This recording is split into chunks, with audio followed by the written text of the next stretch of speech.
simulan na po natin no, yung ating pag-uusapan, no, yung ating topic for this morning. Okay. So tingnan po natin yung ating scripture, 2 Kings. Sino na po sa inyo nakabasa sa 2 Kings?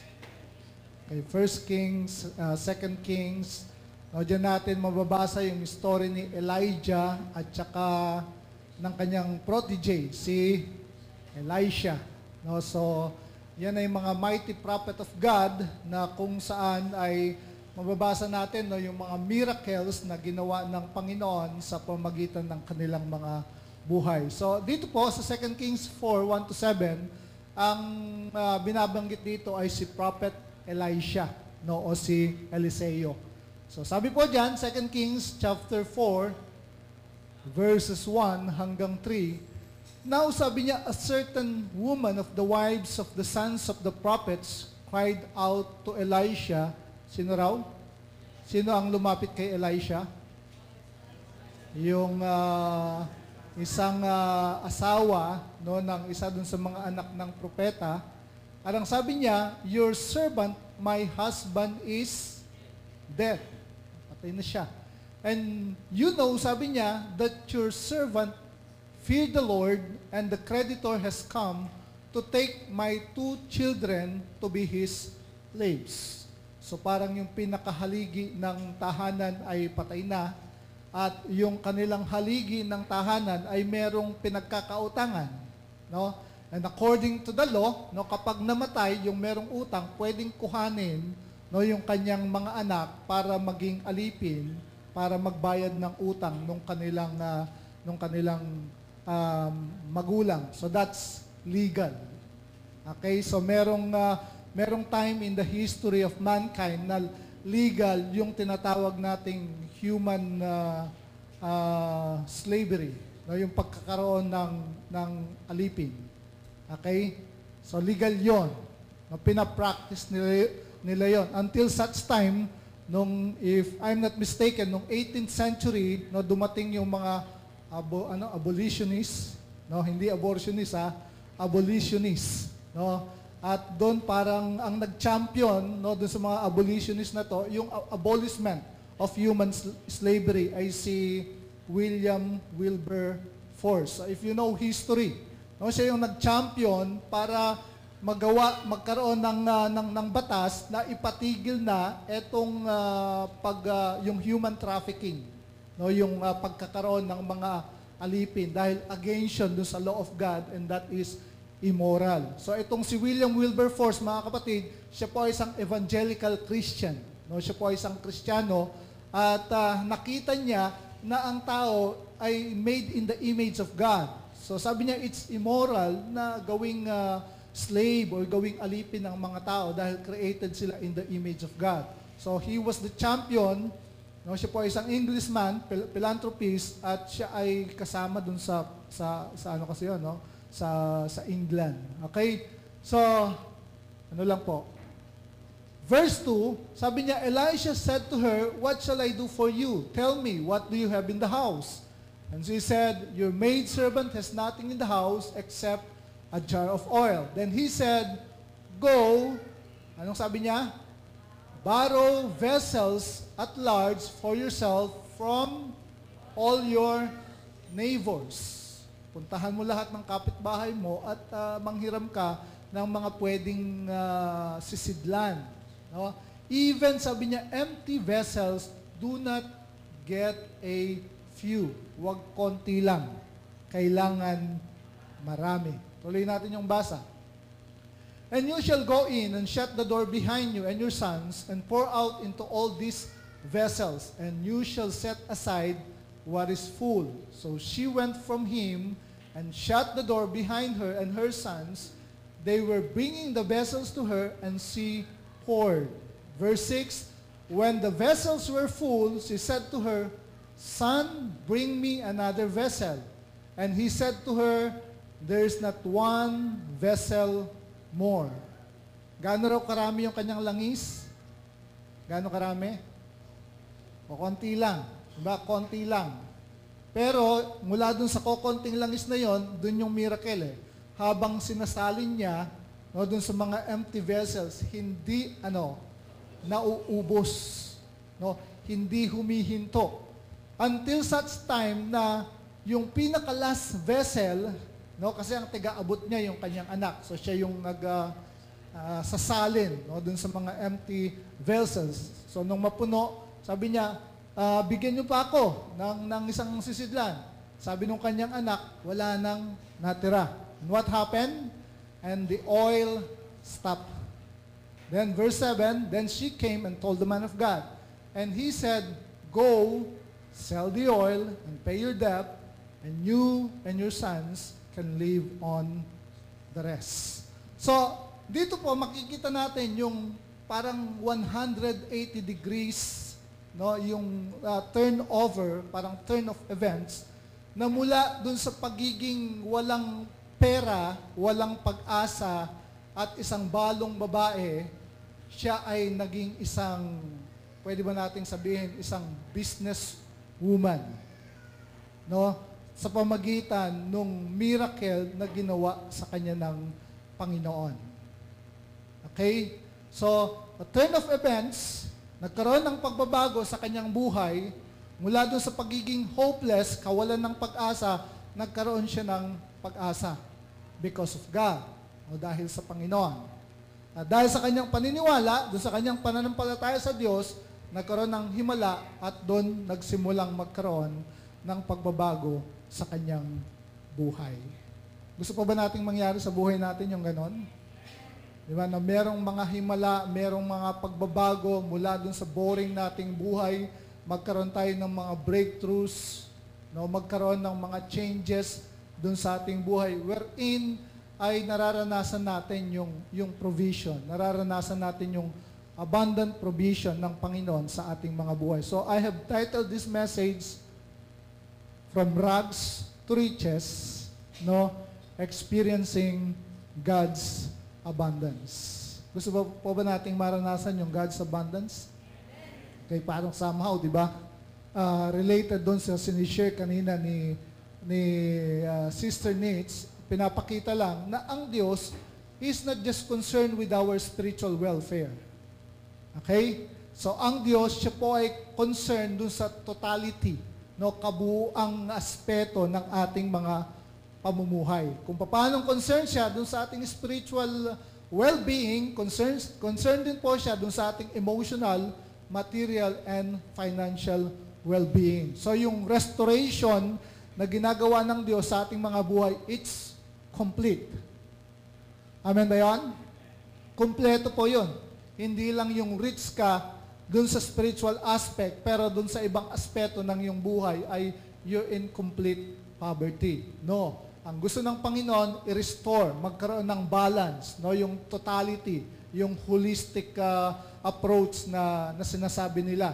No. Gusto ng Panginoon na i-restore lahat yan dun sa mankind. Gusto niyang ibalik, no, kung ano yung original plan, no, yung original na plano ng Diyos para sa tao nung i-create niya ito. Nung i-create niya ang creation, no, yung likha niya at maging ang tao. So parang you will go back to Genesis chapter 1. So from rags to riches, experiencing God's abundance. So kung tayo po ay kagaya, no, ng babaeng balo na yon, na we are experiencing lack dun sa ating mga buhay, kawalan, that is not the will of God for us. Hindi yon ang kalooban ng Panginoon para sa atin. Amen? So, dito po sa verse na to, nakapaloob yung mga prinsipyo kung paano natin mararanasan, no, yung God's abundance. Gusto pa ba nating malaman? Ano yung mga prinsipyo na nakapaloob dito na pwede nating gawin, i-apply natin sa ating mga buhay, so then on, mararanasan natin yung promise ng God na abundance. Yung John 10:10 kind of life. Parang walang nag-amen. Parang hindi natin alam kung ano John 10:10. Ano ba sinasabi ng John 10:10? Anong sabi? Sabi ni Jesus, I have come, no? Ako'y naparito para, Bigyan kayo ng isang buhay na ganap at kasiyasiya. Life in abundance. Sino pa yung may gusto nun? Yung iba nararanasan na yon. Okay? Ang pagpapala ng Panginoon, mga kapatid, hindi siya one time, big time. I don't believe in one time, big time. No, yung blessing ng Panginoon, ito po ay progresibo dun sa ating buhay. Okay, hindi parang minsanan lang, tumama ka ng sweepstakes, tumama ka sa loto, and then after that, after mong tumama sa sweepstakes at saka sa loto, parang madali ring mawala. Easy come, easy go. Diba? Ganun yun eh. One time, big time. Sabi ng Proverbs 10:22, the blessings of the Lord makes us rich and He adds no, He adds no sorrow or trouble in it. Kaya nga, it's progressive. No? As you stay on course dun sa kalooban ng Panginoon, then you experience His blessing. Spirit, soul, body. Spirit, emotion, no? Physical, financial, material. Lahat ng aspeto ng ating buhay ay tinatamahan. Amen? May mga kakilala kayo dito, mga kapatiran, nung simula, parang hindi naman ganyan ang itsura, pero kapag tinignan mo ngayon, parang talagang ibang-iba na. Diba? Talagang blessed na blessed. Ibig sabihin, nagiging progresibo ang kanilang buhay dahil sa kanilang pakikipag-isa kay Kristo. Tingnan mo yung katabi mo. Mukha ba siyang progresibo?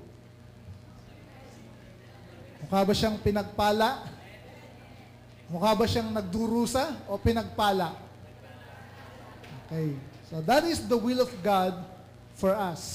No, lack, poverty is not the will of God for us. Panginoon, salamat po sa umagang ito. Pagpalain po ninyo kami sa aming pakikinig ng inyong salita at hayaan po ninyo na maintindihan po namin yung mga prinsipyo na nakapaloob sa kasulatan ito, sa scripture na to na aming ginagamit at maintindihan po namin ito, Panginoon, at mai-apply po namin ito sa aming pamumuhay. Salamat po sa inyo ang papuri sa pangalan ni Jesus.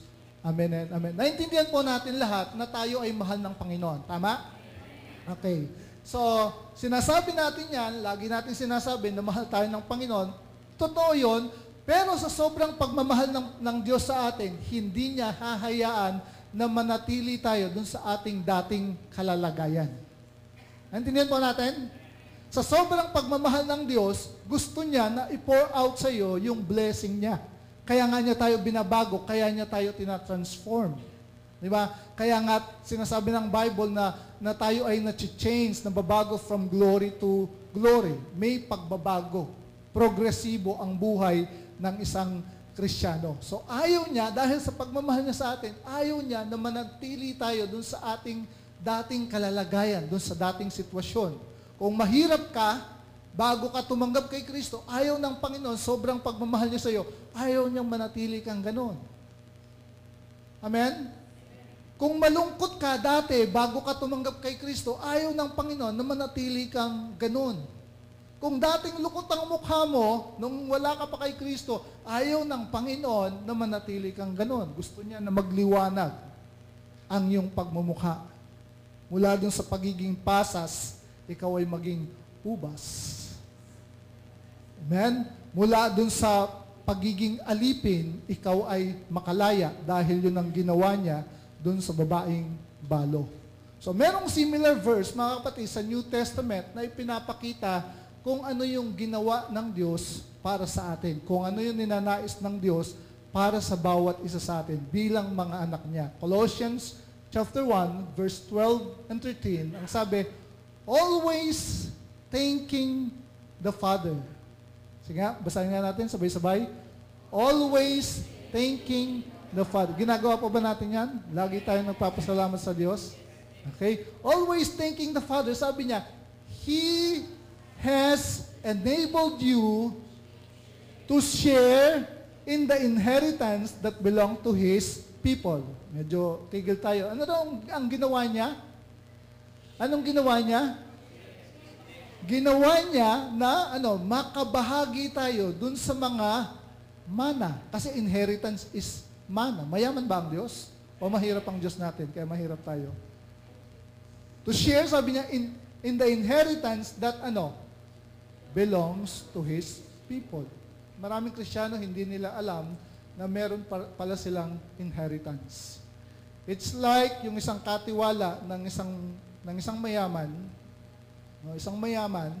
meron siyang katiwala, at dahil matanda na siya, itong mayamang taong ito, meron siyang ibinigay dun sa kanyang katiwala. Kasi yung katiwala niya, all his life naman, talagang he has been faithful and loyal dun sa mayaman niyang amo.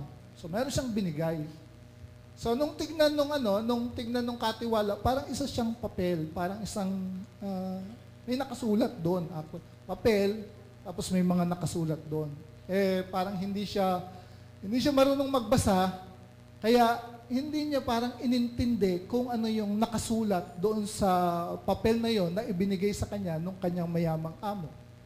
So, ang ginawa niya, mga kapatid, doon sa papel na yon na merong nakasulat, parang sabi niya, merong anong tawag doon? Meron siyang, dahil mahal niya yung kanyang amo, merong anong tawag doon? Yung mga sentimental value. Okay? Merong sentimental value. Kaya ang ginawa niya, pinakwadro niya. Alam niyo yun? Pinakwadro niya at inilagay niya dun sa kanyang higaan na lagi niyang nakikita. So, namatay yung kanyang amo, and then siya, dahil after na mamatay yung kanyang amo, no mag-isa na siya dun sa buhay, nandun siya dun sa kanyang isang maliit na dampa, diba? Halos parang hindi nakakakain dun sa tamang oras na nalalampasan na ng ibig sabihin hindi siya kumakain ng 3 times a day. Tayo kumakain ng dito kumakain ng 3 times a day. 5 times, 6 times. Okay. So nangyari, mga kapatid, yung katiwalang yun, namatay din siya. At nung mamatay siya, syempre kinakailangan siyang, parang wala na rin kasi siyang mga kamag-anak. So meron na lang nagpunta roon, nag-asikaso ng kanyang burol, etc. At habang inaasikaso siya, napansin yung kwadro. Napansin yung kwadrong yun na merong nakasulat. Tinignan, binasa, alam niyo kung ano nakasulat? Na siya pala ay nagmamana ng $5 milyong. Yun ang kanyang inheritance. Siya ay tagapagmana or pinamanahan nung kanyang mayamang amo ng $5 milyong. Hindi niya alam, meron siyang $5 milyong. Eto siya, nabubuhay sa kahirapan. And sad to say, similarly, mga kapatid, ganyan minsan ang nangyayari sa mga Kristiyano. They don't claim their inheritance that belongs to them.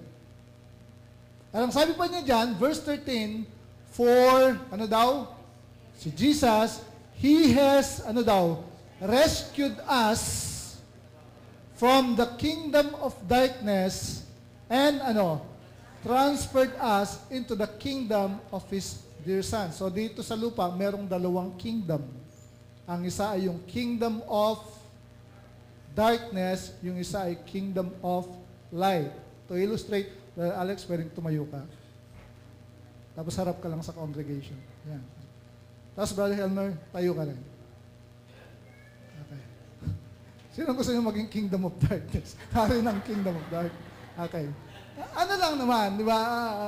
Parang to illustrate. Kasi unang nabanggit, yung kingdom of darkness. So, si Brother Alex ang unang tinawag ko. So, siya yung hari o siya yung amo. Di ba? Siya yung Panginoon dun sa kingdom of darkness. Okay? So, pag sinabi mong kingdom of darkness, ano yung nandyan? Siyempre, ang amo dyan, of course, si Taning. Di ba? So, kingdom of darkness, yung kanyang kingdom, ang pagkaka-describe, ito ay darkness. So, ibig sabihin, merong darkness dyan. Okay? So, andyan sa kingdom of darkness, pag nandyan ka, andyan ang darkness, andyan ang kasalanan, di ba? Andyan ang curse, andyan ang sickness, andyan ang poverty. Anything related to darkness, nandyan. Okay? At ito naman, siya yung kingdom of light. So, kunwari lang. Okay? Kunwari lang. Ikaw si Taning. So, darkness Di ba? Siya, light. Di ba? So, sino yung hari dun sa light? Of course, si Jesus. So, kung ano yung meron dun sa kingdom of darkness, kabaligtaran lahat yon ng dandon sa kingdom of light. Kung dito darkness, ano yung meron dito? Light. Kung dito curse, ano yung meron dito? Kung dito ay poverty, anong meron dito? So, lahat ng kabaligtaran. Now, ang sabi diyan sa verse 13, He has rescued us or delivered us. Okay? Shall we? Pwede kang tumayo. Punta ka rito kay King of Darkness. Okay. Siya, yung tao, umumarap ka lang harap ka sa kanya, kay King of Darkness. Okay. Okay. So, ito yung tao. Ito tayo. Nasaan tayo dati? Nasa Kingdom of Darkness. Ano yung na-experience natin? Di, darkness. Kasi yun yung nandyan Di ba? Pero nung ginawa ni Jesus, tinanggal niya tayo, ang sabi, from darkness at inilipat dito sa Kingdom of Light. So ano ngayon ang nararanasan natin? Kung ano yung nandun sa Kingdom of Light. Okay? He has delivered us. So nandun na siya. Meron na, ang tao, meron na siyang bagong hari, meron na siyang bagong Panginoon. If you're a Christian, you have been delivered dun sa darkness at lahat ng kung ano yung meron dun sa darkness at ikaw ay nalipat na dun sa kingdom of light. So by faith, dinideclare mo yun dun sa iyong buhay to experience what's in that kingdom, yung kingdom of light. So, yun ang nangyari, mga kapatid, dun sa babaeng balo. Yun ang ginawa ng Diyos sa kanya. That's why, from lack, poverty, sickness, and disease, ang na-experience niya ngayon is the abundance of God. Naintindihan po natin? Maraming salamat sa inyo. Palakpakan po natin sila. Okay. So, yun ang ginawa ng Diyos sa atin. Yun ang gustong gawin ng Panginoon. Na God loves us so much na ayaw niyang manatili tayo doon sa ating dating sitwasyon, dating kondisyon, dating kalalagayan, at gusto niya na maranasan natin kung ano yung meron siya. Amen po? So, ang gusto ng Panginoon na maranasan po natin sa ating mga buhay is the abundance. We have received abundance of grace, abundance of mercy, abundance of God's love. Lahat in abundance. Ang problema lang natin, mga kapatid, minsan lahat ng yon, yung God's abundance, ini-spiritualize natin lahat. Di ba? Ini-spiritual. Gusto natin parang spiritual lang. Kasi hinihiwalay natin yung secular at saka yung spiritual. Kristyano ka, dapat puro spiritual lang ang inaatupag mo. Di ba? Pag tayo ay nagtitipon, dapat hindi natin pinag-uusapan ng material na bagay, ang financial, ang pera, etc., blah, blah, blah. Dapat puro spiritual lang. No. Ang redemption or ang pag-transform or ang pag-restore ng Panginoon sa atin, lahat ng aspeto ng ating buhay. So, gusto ng Panginoon na ma-experience natin yung abundance in its totality. So, punta na tayo dun sa so God's abundance. Okay? Full strawberry, diba? Symbolic of abundance. So, how do we experience or how can we experience itong God's abundance na ito? Pakitapik ulit katabi. Gusto mong maranasan yung God's abundance? Okay. May sagot ba siya o wala? Okay. So, how do we experience itong God's abundance? Okay? So, sabi niya, so I would like to lay down to you yung mga principles na nakapaloob dito sa binasa nating kwento ng babaeng balo. So, how do we experience God's abundance? Okay.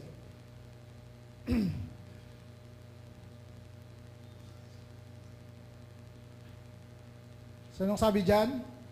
Elisha said to her, so lumapit siya, alam na natin yung kwento, "What shall I do for you?" Ano yung pwede kong gawin para sa iyo? Then sabi niya, "Tell me." Okay? Sabihin mo sa akin. Tell me. Ano sabi niya? "What do you have in the house?" Saan siya nagsimula? Sabi niya, "Tell me." Sabihin mo sa akin. Ano yung pwede kong gawin sa iyo? Sabihin mo sa akin. Ano yung meron ka? Meron na kayo nakikitang principle doon? What do you have? In other words, kapag gusto nating maranasan yung abundance ng Panginoon, He starts from sa atin. He starts sa atin mismo. No? Nagsisimula siya sa atin. God always starts with you. With what you have. Ano yung meron ka? Bigyan ko kayo ng mga halimbawa. Naalala niyo yung pagpapakain doon sa 5,000? Saan nagsimula yun? Sabi ni, sino ko?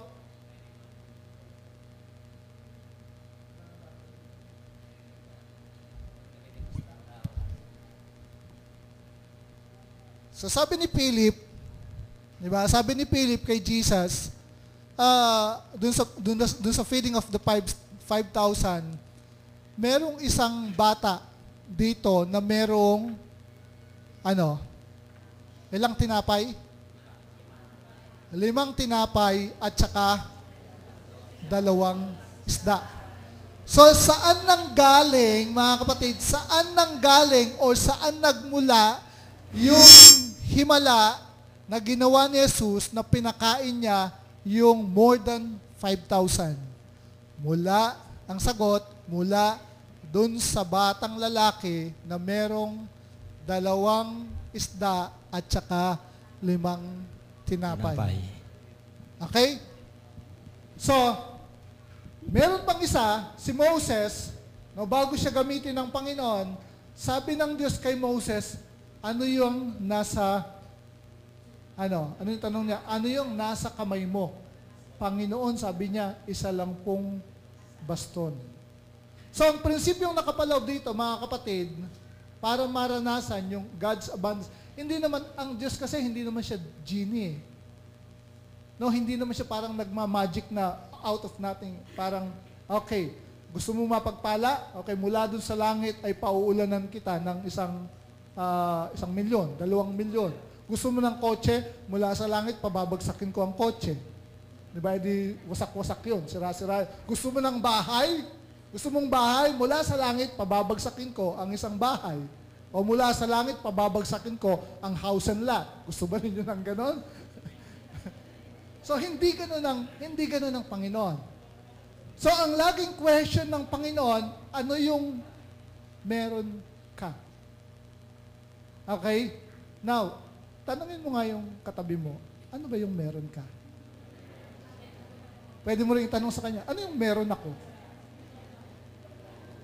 Wala, pulos kagwapuhan lang ang nasa akin, pulos kagandahan lang. Kakayon kasi ang sagot. Okay, ito yung principle, mga kapatid. So sabi niya, what do you have? Ano yung meron ka? Ano ba yung meron tayo?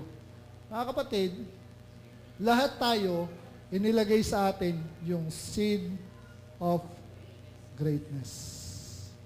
Recognize the seed of greatness in you. Lahat tayo. Kasi lahat tayo, we are all created in the image of God. At nung likhain tayo ng Diyos, nandyan yung, anong tawag dito, yung reservoir of unlimited potential. Andyan yung mga skills, yung talents. Diba? Sinong mag-aakala na si Justin Bieber ay parang pakanta-kanta lang sa mga kanto, di ba? Or nag-upload lang until matuklasan yung mga ina-upload niya doon sa YouTube. Okay? YouTube. Sino mag-aakala na itong si Laika Gairanod, The Voice Kids, di ba, mula dun sa isang pagiging mangangalakal, basurera, ay maaabot niya yung ganong klase ng fame. Di ba? Naintindihan niyo yung punto, mga kapatid? So, sa bawat isa sa atin lies yung seed of greatness. Kaya nga sabi ko sa inyo, recognize. Para kasi ang nangyayari dun sa mga potentials, no, yung seed of greatness na inilagay ng Panginoon sa atin, ay natatabunan siya. Kasi we're looking to parang everywhere, kung saan-saan tayo tumitingin, kung saan-saan tayo naghahanap. Di ba? Samantalang nagsisimula pala yun dun sa loob natin, dun sa bawat isa sa atin. Parang pagbabago. Di ba? Ang daming mga tao naghahanap ng pagbabago. Pero saan ba nagsisimula ang pagbabago? Ito ay nagsisimula sa bawat isang Pilipino.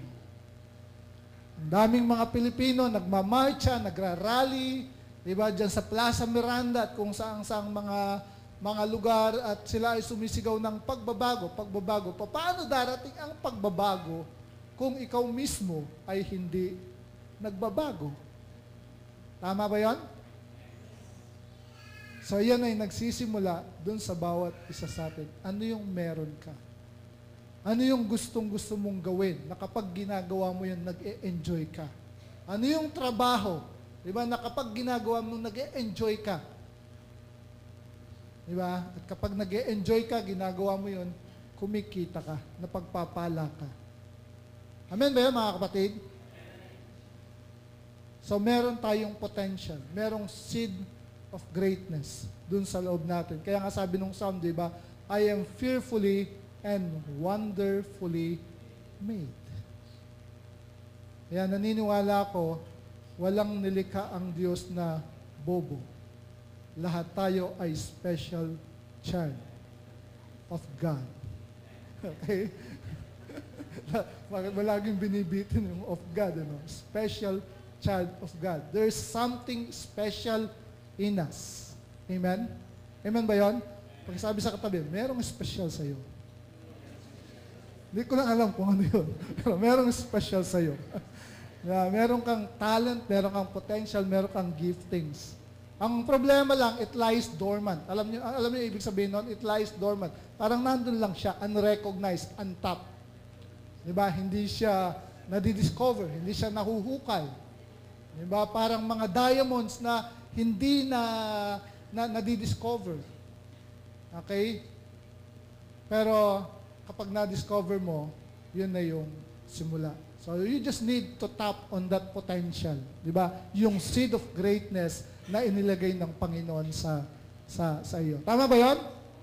Amen? Okay. So, lahat tayo pwedeng mag-excel dun sa anumang field. Diba? Kasi meron ng seed of greatness na inilagay ang Panginoon sa bawat isa sa atin. Okay? So, number 2, yung number 2 at saka number 3, it's very common. Kaya hindi ako masyadong magbababad dun sa number 2 and number 3. Ang sabi niya dun sa verse 3 and 4, then he said, okay, go, borrow vessels at large for yourself from all your neighbors, even etc., etc. So, merong yung sinabi, he said. So, he said, that represents, mga kapatid, yung word of God, no, yung salita ng Diyos. He said, God said. Marami tayong mababasang ganun sa Bible. And God said. Amen? Sinabi ng Diyos, magkaroon kayo ng sinabi ng Diyos, kung magkakaroon ka ng mga pananampalataya, kasing laki ng buto ng mustasa. And God said. Maraming ganun sa Bible. Okay? So, ang ibig sabihin nun, ang principle doon, mga kapatid, is have faith in God's word. Magkaroon ka ng paniniwala sa salita ng Diyos. Kung sinabi ng salita ng Diyos, overcomer ka, paniwalaan mo yun. Act like it. Believe it and act like it. Be an overcomer. Be more than conqueror. Amen po?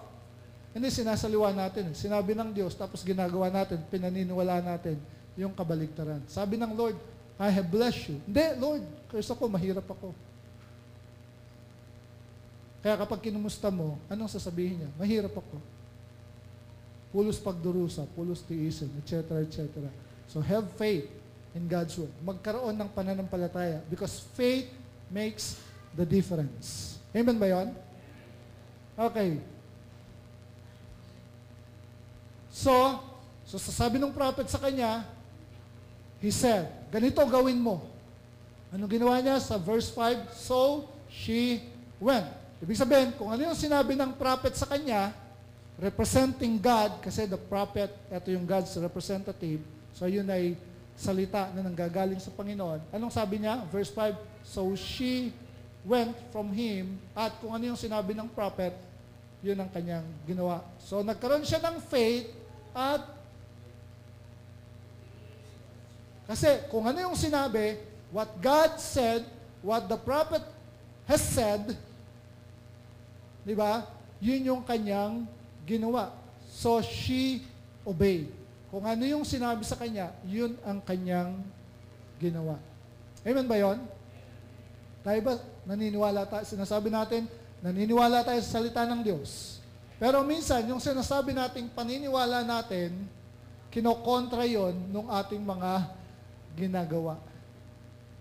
Kailangan, mga kapatid, hindi nagkokontra yung ating paniniwala, yung ating sinasabi dun sa ating ginagawa. If you believe, then the next thing is you will act on it. Tama ba yan? Okay. And then, lastly, number 4, mga kapatid, is, anong sabi dyan?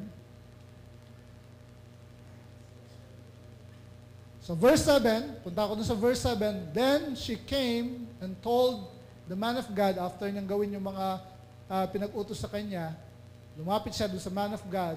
So ang sabi ng man of God, ng prophet, anong sabi niya? Go, sell the oil, pay your debt, and you and your sons can live on the rest. Napaka-rich din ang ibig sabihin niyan, mga kapatid. Sabi niya, go, humayo ka ngayon, sell the oil. Who will sell the oil? Who will sell the oil? Yung widow, di ba? In other words, she will do business. Nagkaroon siya ng oil business. Kasi ang oil doon sa Israel, it's very important. It's an important commodity. Ginagamit yan doon sa mga, anong tawag dito, pag-create ng fragrance, doon sa pag-embalm ng mga patay, di ba? Pag-create ng mga virgin oil, etc., etc. It's an important commodity.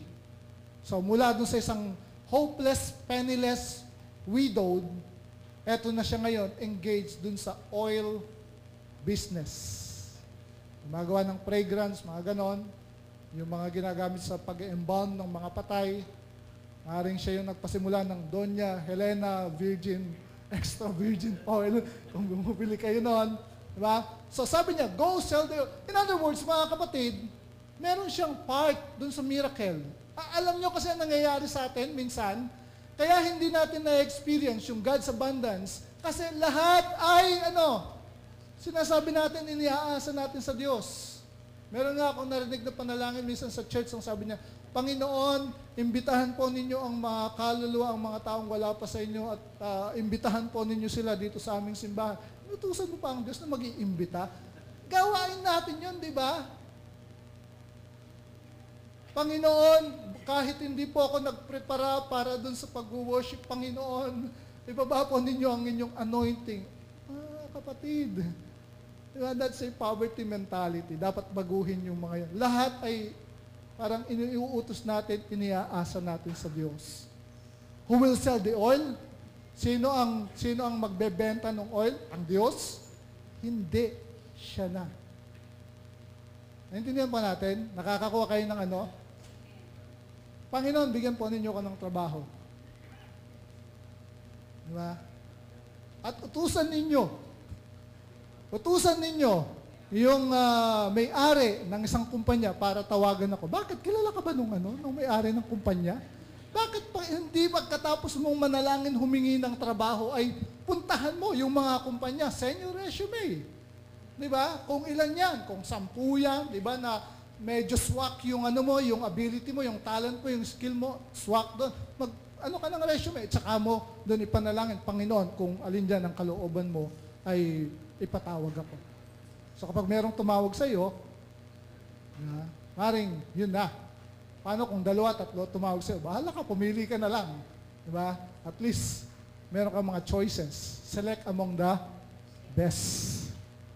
Because God gives us the best. Amen ba yun? Binibigay ng Diyos sa atin yung the best. Go sell the oil. And then anong kasunod nun? After you sell the oil, go to the mall and then you shop until you drop. Yun ang sabi. Bili ka ng bagong damit, bagong sapatos, di ba, etc., etc. Hindi. Ang sabi niya, after you sell the oil, pay your debt. Ayaw ng Diyos na meron tayong utang. Di ba? Hindi naman bawal mangutang as long na ikaw ay nagbabayad. Okay? Yung iba nga, nagpapasimula ng negosyo, di ba? Dun sa loan, pwede rin naman gawin yun. Nasa sa inyo yun. As long as you're wise. Pwede kang mag-invest or whatever. Go sell the oil and pay your debt and you and your sons can live on the rest. Yung huling part, you and your sons can live on the rest. I don't believe, kasi limited yung nakuha niyang yung sisidlan Tama? Tama na ano niyo yung kwento? Hindi naman ganun karami yun Hindi ako naniniwala na yung naipon niyang oil doon sa mga sisidlan ay talagang kapag binenta niya lahat yun, ay pwede na siyang maupo at hindi na gumawa. Understand the principle, mga kapatid, no? Ang ibig niyang sabihin dito, so nagkaroon siya ng initially, no? Dahil dun sa mga jars na yun, mga sisidlan na yun, nakapagsimula siya ng oil business, and then binayaran niya yung debt, yung kanyang utang, and then yung remaining pinaikot niya. Okay? Hindi yung one time, big time na, eto na lahat. Okay, after na mai-sell ko yung lahat nung yung naipon ko, petik-petik na lang. Hindi ako naniniwalang ganon. Ang pinaniniwalaan ko mula dun sa miracle na yon na pinagsimulan ng oil business niya, natutunan niya yung business, natutunan niyang i-market, at natutunan niya kung papaanong paikutin yung negosyong yun. Amen, mga kapatid? Kasi ayaw din naman ng Diyos na tayo maging tamad. Tama? Ang Pilipino, kaya mahirap, tamad. Pero kapag masipag, responsable, umaasenso, umuunlad. So mga prinsipyo ito ng salita ng Diyos na hindi mo pwedeng violate. Amen, mga kapatid? So yun yung parang sinasabi niya rito. Parang, ayan, nagkaroon ka ng initial investment. Okay? Na magkakaroon ka ng ROI. And then from that ROI, paikutin mo, habang nagtatanim ka, umaani ka, dumarami na, lalaki na naman yung puhunan mo, ikot mo ulit, etc., etc., blah, blah, blah. Yun ang ibig sabihin niya, and your sons can live on the rest. Naintindihan po natin? Amen? So, ibig sabihin niya, mga kapatid, is be wise, be responsible, and be a good steward of what you have. Kasi wala naman tayong nabasa pa ulit na after this miracle, gumawa ulit ng miracle yung prophet sa kanya na the same. Di ba? Okay, benta ko to, and then after that, tapos kapag nagkulang ako, pupunta na lang ulit ako dun sa man of God, at sasabihin ko sa kanya, meron akong oil, pwede bang i-multiply mo to ulit? Hindi ganun, di ba? God teaches us stewardship. God teaches us to work wise, not work hard. Tinuturuan tayo ng Panginoon na maging responsable. Kaya naalala nyo, mga kapatid, after nung feeding of the 5,000, merong natira, di ba? Merong natira dun sa miracle. Ano sabi ni Jesus dun sa mga disciples niya? Anong sabi? Hayaan nyo na yan. Bukas, pag nangailangan ulit tayo ng tinapay at saka isda, gagawa na lang ulit ako ng himala. Yan ba sabi niya? Anong sabi niya? Ipunin ninyo, lagay niyo sa, anong tawag doon? Kung ano man yung tawag doon, di ba? At ang sabi, recorded, hindi ko lang matandaan kung ilang, tawag doon kasi, parang tiklis nga, no? Kung ilang gano'n ang kanilang naipon. So, doon mga kapatid, again, itinuturo ng Panginoon sa atin yung stewardship, yung hindi pagiging maksaya, pagiging responsable doon sa mga pagpapala ng Panginoon na ibinibigay niya sa atin. So, sa kabuuan, ano yung tinuturo sa atin no, ng pangyayaring ito na ating binasa, ating pinag-aralan? Sinasabi lang nito mga kapatid, minsan lang tayo mabubuhay. No? Isang beses lang, YOLO. Ano ka agad? You only live once, and it's up to you. It's up to you, nasa sa atin, kung mananatili tayo dun sa tinatawag na status quo, o yung, gano'n na lang. Diba? Yung, parang, kontento ka na dun sa sitwasyon ng buhay mo. Mahirap. Okay na ako, kontento na ako dun sa pagiging mahirap. Kontento na ako dun sa pagiging ganito. Ayaw mo nang parang baguhin at maging progresibo pa ang buhay mo. Nasa sayo. No? So it's up to you if you will stay in that status quo, kung gusto mong manatili dun sa iyong boring na buhay, diba? Or you will create a breakthrough of abundance in your life by believing God and His Word, by obeying His Word, by recognizing yung potential, yung seed of greatness na inilagay niya sa iyo, and then by practicing, by being wise sa buhay na to, being responsible, and practicing stewardship, the principle of stewardship dun sa iyong buhay. So, nasa sa atin yon mga kapatid. Pero, on this story, nakita natin, hindi satisfied ang babaeng ito, kaya lumapit siya sa Diyos through His prophet. Nagkaroon ng pagbabago sa kanyang buhay, and then she experienced God's abundance dun sa buhay niya. Nasa sa atin yon. Amen? Nasa sa atin mga kapatid, kung mararanasan natin yung mga katangian na sinasabi ng Colossians 1:13, na yung kingdom, we have been delivered from the kingdom of darkness into the kingdom of God's Son. So tayo po ang ipili noon. Okay? Naintindihan po natin?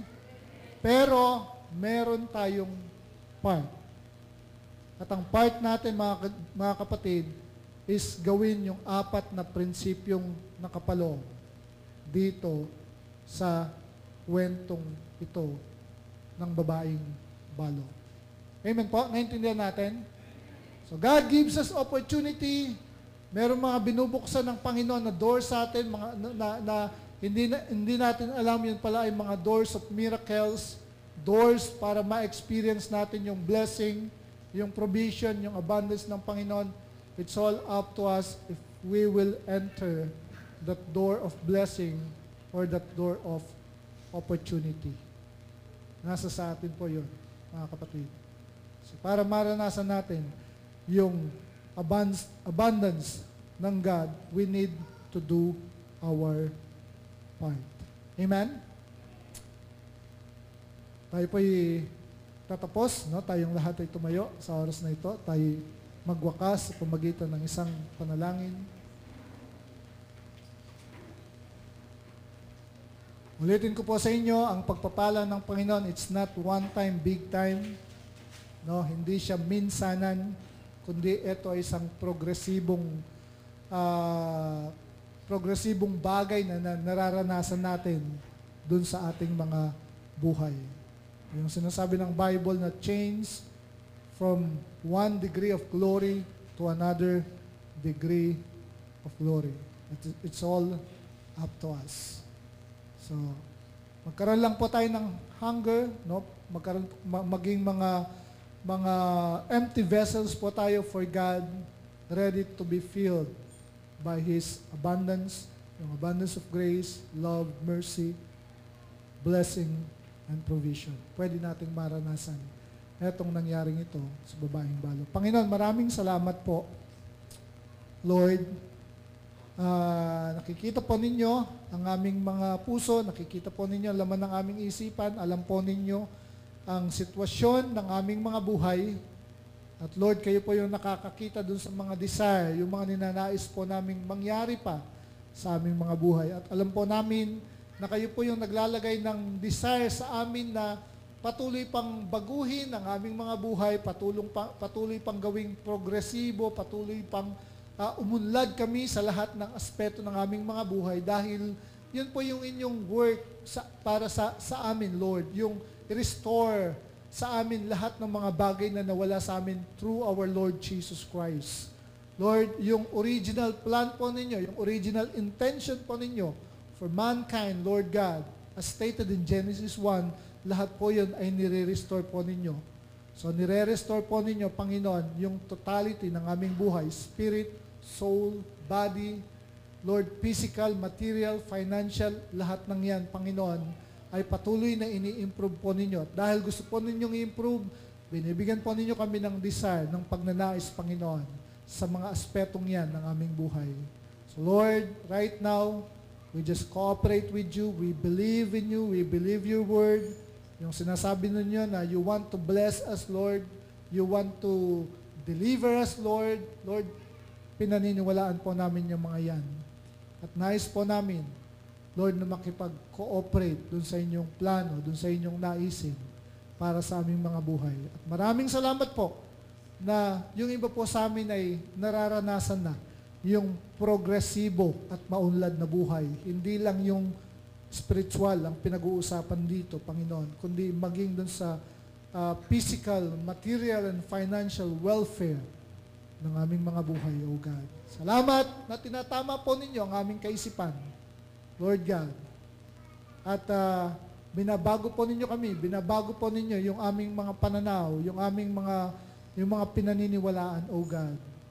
Maging ang revelation po ninyo, ang kapahayagan po ninyo sa amin, it's also progressive. Kaya ang dinidesire po namin, Panginoon, ay patuloy na mag-join sa inyo, sumubay sa inyo, at ayaw naming manatili, Lord God, kung ano yung dati po kami, because we believe that we are better today than yesterday, and we will become better tomorrow than today, O God. Salamat po sa inyong papuri, sa pangalan ni Jesus, ang bawat isa ay magsabi ng Amen. Amen. Palakpakan po natin ang Panginoon.